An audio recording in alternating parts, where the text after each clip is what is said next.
Before we explain this into more details, let me ask you a question. What does human perception means to you?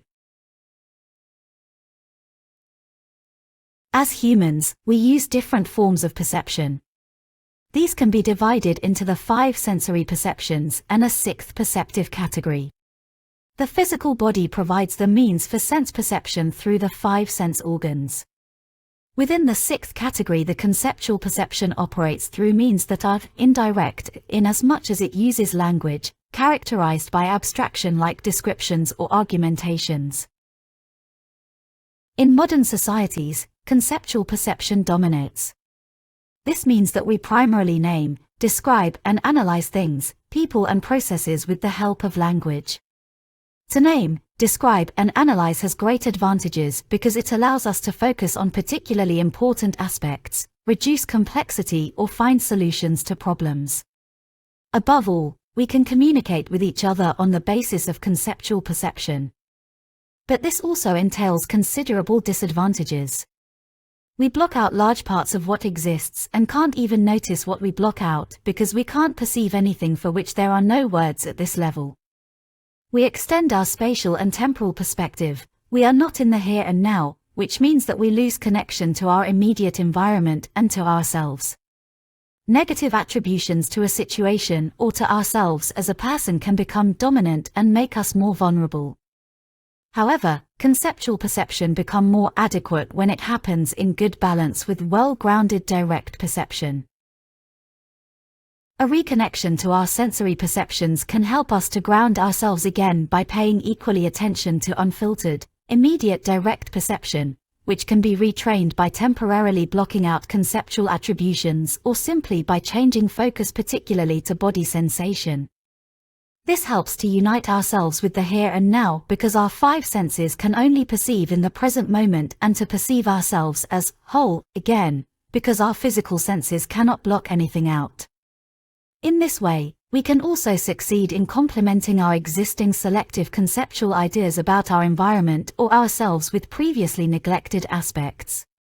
This process, described as grounding, occurs when we perceive our environment directly based on our sensory perceptions, images, and feeling, and not only through the lens of our conceptual representations. In order to get into the process of grounding through sport and physical activity, no special exercises are actually required. It is rather important to get fully involved with the bodily movement, to fully immerse oneself in the situation, for example a game, fitness exercise, dance or walk. But it is necessary to train awareness of your body sensation in order to benefit from it in the long term and also to transfer it to everyday situations. In other words, what must be trained is A. To be aware of the direct perception through your senses. And B. Continuously perceiving directly and conceptually in a balanced way. Sports that demand our full situational attention like team sports, dancing or climbing may make it easier for us to enter into this state of immediate body awareness and to reflect on it afterwards, while calmer activities such as yoga or tai chi and slow-motion walking may be better suited to deepen the body sensation and make us continuously more aware while moving.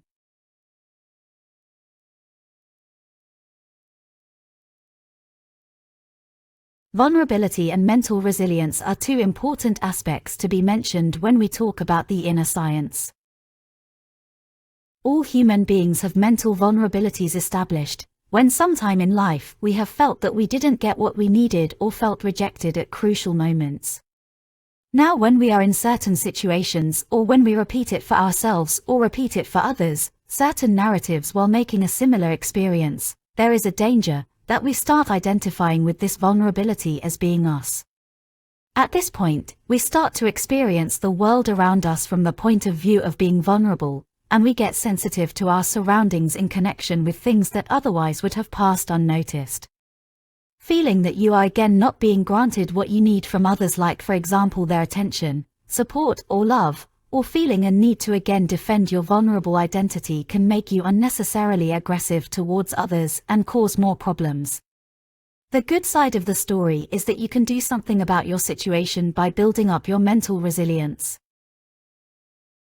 When discussing mental resilience, it is important to point out what we naturally tend to do when we experience problems. We invite one of our vulnerable self-feelings, which we have formerly imprinted while we experienced something similar, to become our central self-reference or identity. We will then become even more sensitive to similar experiences in our environment and build up negative conceptual realities accordingly so that these scenarios will eventually become our reality. Our body sense perception is not sensitive to such changes in our self-feeling, and it therefore helps us to perceive the completeness of ourselves and our surroundings, in a sense-wise independent way from what we describe. When we reground ourselves through intense body sensation, we naturally join our inner strength, which helps us to retain resilience and grit. We counteract the negative selection of our conceptual description and can, therefore, act appropriately to the actual problem or threat with both our feet on the ground.